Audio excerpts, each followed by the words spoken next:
Psychology कही थाए जितेबले आपण कौन महिलार गोटे स्तन को चूसी था तेबे से सही क्षणी आउ गोटे स्तन को आपण द्वारा चूसवाई छटपट हेबे।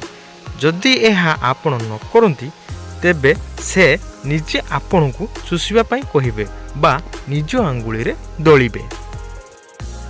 नमस्कार दर्शक बंधु, ओडिया रंगीन दुनिया चैनल रे आपण मानकु अनेक अनेक स्वागत।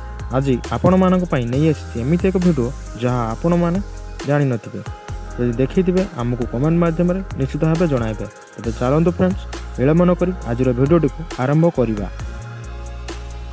पुआ मानकर केउ भूल पई झियो मानकर लिंग चूसिबा को इच्छा थिले भी चूसिबा को चाहंती नाही।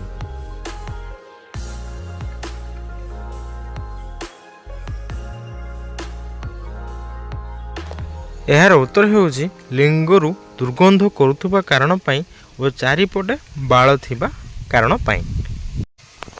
जेउ झियो माने बांड को निज बियारे पोसेबा को डरी थांती सही झियो माने संभोगर मजा केमिति देई थांती।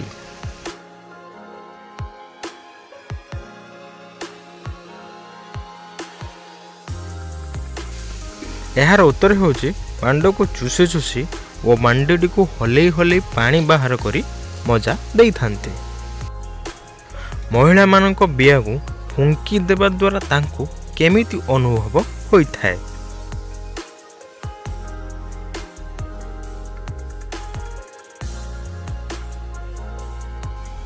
यार उत्तर होउछि महिला माने बहुत जल्दी गरम हो जाई थांती।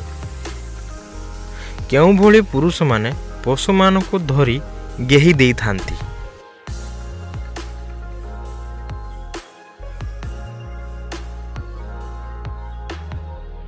यार उत्तर होउछि जे मानक कौन से महिला मिली न थांती ओ आउ किछि निशा द्रव्य सेवन करुथुबा व्यक्ति माने।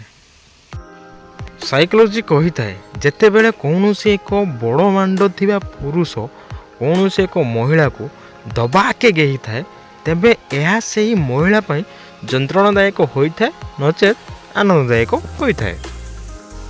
साइकोलोजी कही थाए जो महिला पर पुरुष सहित शारीरिक संपर्क रखती नहीं तांकर यही परिचय होइथाए कि से सबु बेले पर पुरुषों ठारू दूरे रुहंती और निज काम रे मतलब रखि थांती।